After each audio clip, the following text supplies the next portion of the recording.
Bismillahirrahmanirrahim. Saya Ella Febrianti sebagai moderator pada proyek pembuatan video kali ini, yakni mata kuliah Strategi Pembelajaran Al-Quran Hadis. Nah, kami membahas mengenai strategi number head together pada tingkat madrasah aliyah, yakni dengan materi Al-Quran adalah wahyu Allah atau Al-Quran sebagai wahyu pada semester pertama di bab pertama.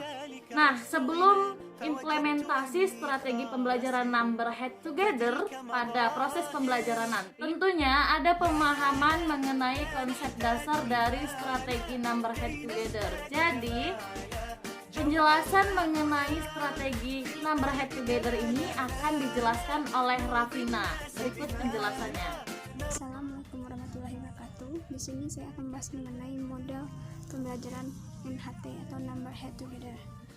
Model NHT ini adalah model pembelajaran yang didasari oleh teori konstruktivis yang tujuannya dirancang untuk mempengaruhi pola interaksi siswa.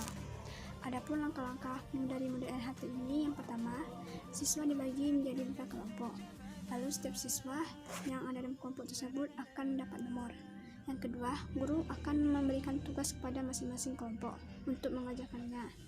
Yang ketiga, kelompok mendiskusikan jawaban yang benar dan pastikan tiap-tiap anggota kelompok mengerjakan juga dan mengetahui jawaban yang benar. Yang keempat, guru memanggil salah satu siswa untuk menjelaskan hasil dari diskusi kelompoknya. Lalu yang kelima, guru akan menyimpulkan diskusi dari materi yang dibahas tadi. Yang keenam, pemberian reward atau hadiah bagi siswa yang aktif dalam kelas dan berprestasi. Ini juga untuk meningkatkan minat belajar siswa. Nah, setelah mengetahui apa itu penjelasan dari strategi number head together, langsung saja kelompok kami melakukan implementasi mengenai strategi number head together pada proses pembelajaran Al-Quran Hadis dengan materi Al-Quran adalah wahyu Allah di tingkat madrasah aliyah. Berikut videonya. Assalamualaikum warahmatullahi wabarakatuh.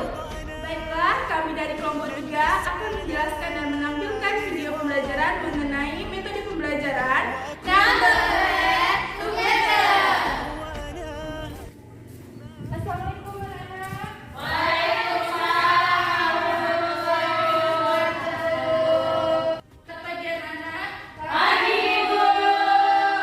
Bagaimana kabarnya hari ini? Alhamdulillah, luar biasa. Allahu Akbar. Semangat sekali ya. Kabar kalian baik-baik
sebagai identitas teman-teman semua ya. Baik, Bu.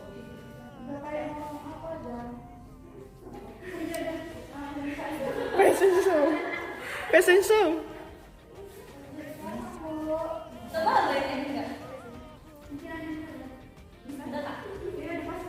Teman yang tidak bisa memasangnya atau kesusahan meminta bantuan teman yang lain ya. Bisa Ibu. Oke, bisa Ratna. Oke. Selanjutnya adalah quiz time. Ini adalah permasalahan yang harus kalian jawab pertanyaannya, dan kepada Ibu mohon kepada teman-teman sekalian untuk memberikan pendapat dan solusi untuk masalah yang sudah Ibu bagikan. Kuis ini tidak untuk sendiri tapi untuk kelompok. Jadi kalian bekerja sama untuk kelompok, bukan untuk sendiri. Mengerti? Mengerti, Bu.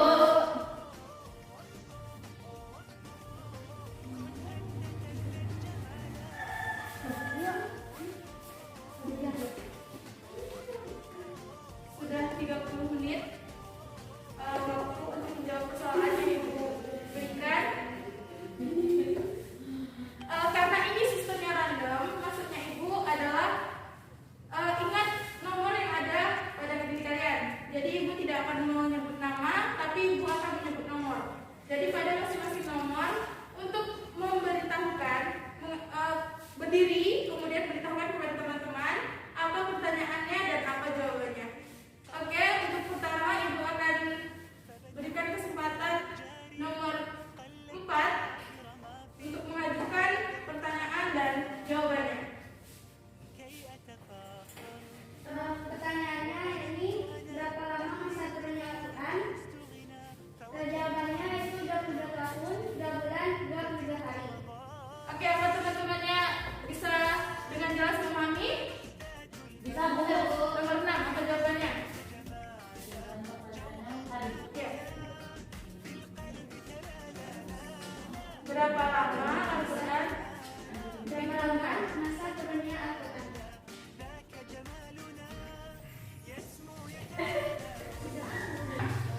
Ini mau menjawab pertanyaan tadi. Benar sekali. 22 tahun, 22 bulan, 22 hari. Oke, benar sekali ya. Untuk pertanyaannya itu yaitu berapa masa turunnya Al-Quran, yaitu 22 tahun, 2 bulan, 22 hari. Sungguh sangat mudah untuk kita hafal dan teman-teman harus mengingatnya ya. Oke, selanjutnya yaitu untuk nomor 5. Silahkan dibacakan. Baiklah, dari kelompok 5. Ini pertanyaannya, sebutkan 3 fungsi dari Al-Quran. Jawaban dari saya yaitu Al-Quran itu sebagai pedoman umat Islam. Kemudian Al-Quran sebagai hukum, maksudnya hukum itu dia peraturan. Kemudian Al-Quran sebagai petunjuk hidup. Oke, terima kasih kepada nomor 5. Bisa lebih dijelaskan lagi nomor 6?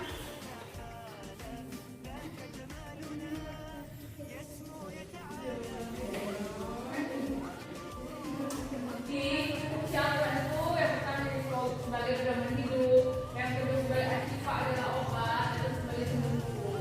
Oke, terima kasih. Selanjutnya Al-Quran itu benar tadi dikatakan sebagai pedoman hidup, habis itu sebagai penyisa. Ini maksudnya bisa antara yang bagus, yang hak dan yang batil. yang hak yang dengan batil, kemudian sebagai obat. Oke, semoga ya. Oke, teman-teman udah tahu. Oke, yang kelompok ini tahu nggak apa itu fungsi Al-Quran? Sebagai apa? Oke, satu jawaban ya. Sebagai ya, sebagai Oke, terima kasih. Selanjutnya, apakah ada pertanyaan atau kuis yang sudah dibagikan tapi belum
pertanyaan mengenai bagaimana kita bisa lebih memahami tentang Al-Quran. Jadi sebelum Ibu jawab pertanyaan dari Gina Sonia, Ibu ingin bertanya kepada teman-teman ini. Menurut teman-teman, Al-Quran itu apa?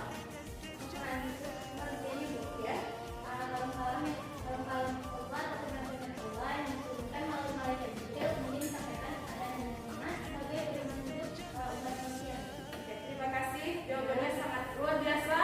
Selanjutnya, Ibu ingin bertanya, Al-Quran itu sebagai seorang muslim wajib untuk kita baca dan amalkan? Ya Bu, Kenapa?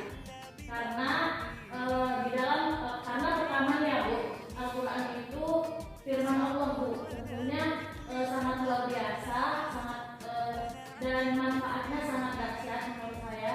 Itu wajib dipelajari oleh umat Islam, dan Al-Quran itu adalah sebagai petunjuk dan pedoman hidup agar Al-Quran sebagai obat itu menyembuhkan mental kita Bu. Terima kasih. Terima kasih kepada saudari Febrianti. Sungguh sangat luar biasa jawabannya. Jadi dari pengertian dan juga dari apa yang sudah diterangkan oleh Ella Febrianti, Gina Sonia, mengenai bagaimana kita mengamalkan Al-Quran itu, kita harus tahu apa urgensi, apa yang harus keutamaan dari Al-Quran itu untuk kita, bukan untuk orang lain tapi untuk kita. Al-Quran itu apa? Al-Quran ketika kita sedang bersedih hati, ketika kita sedang merasakan kesesatan, maksudnya kita tersesat, kita tidak tahu harus kemana, kita harus lebih memahami mengenai Al-Quran. Dan untuk teman-teman semua, kita tidak bisa memahami Al-Quran dengan hanya secara otodidak. Kita datangi orang yang lebih tahu, kita datangi ustazah untuk yang berhubungan ustazah, atau orang-orang yang lebih memahami tentang Al-Quran. Kita belajar dari mereka, atau guru-guru sekalian, kita bisa belajar dari mereka. Jadi untuk memahami Al-Quran, dengan itu pertama kita harus lakukan kebiasaan kita untuk mengenal Al-Quran, kebiasaan kita untuk bagaimana kita terbiasa untuk membaca dan mendengarkan surah-surah Al-Quran, ayat-ayat Al-Quran, dan lain sebagainya. Kemudian setelah kita tahu, kita biasa untuk membaca, belajarlah untuk memahami. Karena setelah kita memahami maknanya, kita akan dengan sendirinya tergerak untuk lebih lagi menjaga kebiasaan kita, menjaga sikap kita, bagaimana kita bersikap di depan orang lain. Tentu ada adat-adatnya yang sudah kita pelajari minggu lalu mengenai akhlakul karimah. Jadi untuk itu apakah ada pertanyaan? Bagaimana Gina Sonia? Sudah paham mengenai penjelasannya? Oke, terima kasih ya Gina. Selanjutnya ada pertanyaan. Ibu persilahkan kepada teman-teman semua untuk bertanya, karena pembahasan Al-Quran ini sangat luas dan tidak hanya terbatas pada satu ruang lingkup saja. Ya, ada Ibu Fitri. Jadi kan Al-Quran ini udah ada fungsinya dan manfaatnya ya Bu. Jadi saya ingin bertanya Bu, contoh dari perilaku orang yang berpegang teguh kepada Al-Quran itu gimana Bu? Orang yang berpegang teguh kepada Al-Quran ya, kita bisa itu sangat berbeda. Orang yang berpegang teguh dengan Al-Quran dengan orang yang hanya setengah-setengah atau bahkan orang yang tidak mengenal Al-Quran. Contohnya dalam ruang lingkup teman-teman sekalian, seseorang yang berpegang teguh terhadap Al-Quran, dia tahu bagaimana harus menghargai temannya, dia tahu bagaimana menyayangi saudara-saudaranya. Tapi kita lihat beberapa teman-teman yang jauh dari Al-Quran, mereka bahkan mungkin ketika kita tanya mengenai surah Al-Quran, dia tidak mengenal. Maka kita lihat dari sikap dan kebiasaannya, itu akan terlihat. Seperti mereka akan sering berkata kotor, mereka akan lebih sering merasa dengki, iri. Kita pasti pernah mendengar, melihat secara langsung. Teman-teman pasti juga punya pengalaman pribadi mengenai hal ini. Di lingkup masyarakat atau rumah itu kan berbeda. Kita berbeda dari suku Jawa, suku Sunda, suku Batak, memiliki karakteristik yang berbeda. Tapi kita lihat orang yang berpegang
dari implementasi dalam pembelajaran Al-Quran Hadis yang menggunakan strategi number head together, berikut akan disimpulkan dan ditutup oleh rekan saya, disimpulkan oleh Sri Kurnia, dan ditutup oleh Ratnawati. Terima kasih. Wassalamualaikum warahmatullahi wabarakatuh. Baiklah, di sini saya akan menyimpulkan atau lebih kepada kilas balik dari metode yang kami gunakan. Di sini kami menggunakan metode number head together atau NHT, yang mana metode ini dirancang untuk mengembangkan pola pikir peserta didik atau agar peserta didik itu lebih berpikir kritis dalam menyelesaikan masalah-masalah yang ada di dalam kelas. Tentu saja, masalahnya itu berkaitan dengan materi yang akan diajarkan oleh guru. Di sini, metode number head together itu merupakan salah satu jenis metode yang menggunakan sistem kelompok atau sistem kooperatif, yang mana nantinya akan ada langkah-langkah atau prosedur yang akan dikoordinir langsung oleh guru di dalam kelas. Lanjut kepada langkah-langkah atau prosedur yang akan digunakan oleh guru dalam menerapkan metode number head together ini. Akan tetapi, terlebih dahulu, seorang guru itu harus menyiapkan alat atau bahan-bahan yang digunakan untuk menerapkan metode number head together ini. Seperti dalam video kami, itu guru mempersiapkan lembaran-lembaran yang mana lembarannya itu ada nomor-nomor yang berbeda, kemudian ada juga pertanyaan-pertanyaan yang di dalamnya suatu masalah yang akan didiskusikan nantinya. Tahap pertama yaitu seorang guru itu harus membentuk suatu kelompok. Di video ada 2 kelompok dan masing-masing kelompoknya itu beranggotakan 4 orang. Kemudian guru memberikan lembaran-lembaran tersebut, baik itu nomor-nomor yang berbeda dari tiap kelompok dan juga beberapa pertanyaan yang ditujukan kepada 2 kelompok tersebut. Setelah itu, guru memberikan waktu beberapa menit untuk siswa itu berdiskusi dari masalah yang telah ditimbulkan. Setelah itu, guru memberikan waktu sekiranya beberapa menit agar siswa itu bisa berdiskusi satu sama lain untuk menyelesaikan masalah yang telah diberikan berupa kertas oleh guru tersebut. Setelah beberapa saat, setelah adanya perundingan satu sama lain dari kelompok tersebut, dari anggota kelompok tersebut, dan harus dipastikan terlebih dahulu bahwa setiap anggota kelompok itu harus mengetahui jawabannya, harus memahami satu sama lain, tidak hanya satu saja yang mencolok. Nah, kemudian barulah seorang guru itu menunjuk beberapa nomor yang nantinya itu dia menjelaskan jawaban dari permasalahan yang telah ditujukan oleh guru kepada kelompok tersebut. Dan kegiatan itu tentunya dilakukan secara berulang-ulang hingga nomor siswa itu habis. Kemudian yang terakhir itu adalah tahap kesimpulan. Setelah tadi ada beberapa masalah yang ditimbulkan oleh seorang guru dan peserta didik juga telah berdiskusi dengan anggota kelompoknya dan telah ditanggapi satu sama lain. Kemudian agar tidak adanya kesalahan atau persepsi yang berbeda, di sini harus disimpulkan oleh seorang guru tersebut. Harus dirembuk lagi, guru menyimpulkan dengan masalah-masalah yang telah dibahas sebelumnya dan juga menyimpulkan tentang materi pada hari itu, yaitu di video materi tentang Al-Quran sebagai wahyu dari Allah. Setelah itu, yang terakhir ada tahap penghargaan atau reward kepada siswa yang sekiranya aktif memberi tanggapan, menjawab pertanyaan dari guru, dan selalu berkontribusi dalam sistem diskusi. Maka di sini guru memberikan penghargaan, itu ada berupa snack, ada masker, dan juga ada buku yang diberikan oleh guru. Sistem penghargaan ini untuk mendorong atau untuk mencambuk siswa tersebut agar bisa lebih aktif lagi. Kemudian juga untuk teman-teman yang lain juga akan termotivasi untuk aktif dalam sistem metode number head together ini atau metode lainnya dengan adanya penghargaan tersebut.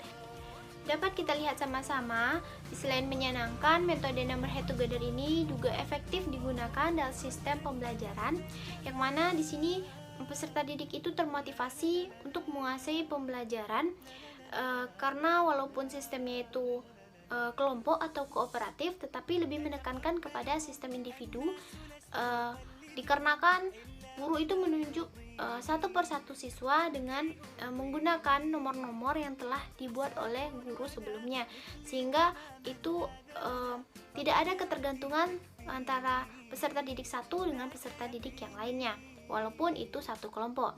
Selain itu, pembelajaran kooperatif tipe Number Head Together ini juga mengutamakan adanya kerjasama antar siswa dalam satu kelompok tersebut, sehingga ini juga bisa untuk mencapai tujuan dari pembelajaran tersebut. Materinya yaitu tentang Al-Quran adalah wahyu Allah. Di sini Al-Quran adalah kalam Allah atau kitabullah yang diturunkan kepada Nabi Muhammad SAW dengan melalui perantara malaikat Jibril sebagai petunjuk dan pedoman hidup bagi umat manusia. Al-Quran yang ditulis dalam bentuk mushaf yang disampaikan secara mutawatir atau berangsur-angsur selama 22 tahun, 2 bulan, 22 hari, yang dimulai dengan surah Al-Fatihah dan ditutup dengan surat An-Nas. Adapun fungsi Al-Quran bagi umat Islam yaitu sebagai petunjuk jalan yang lurus, penyempurna kitab-kitab sebelumnya, dan Al-Quran sebagai memantapkan iman Islam. Adapun beberapa nama-nama Al-Quran diantaranya pertama Al-Huda, yaitu petunjuk. Al-Quran sebagai petunjuk bagi orang-orang yang bertakwa dan beriman. Yang kedua Al-Furqan, pembeda. Al-Quran sebagai pembeda antara yang hak dan yang batil, dan yang salah dan yang benar.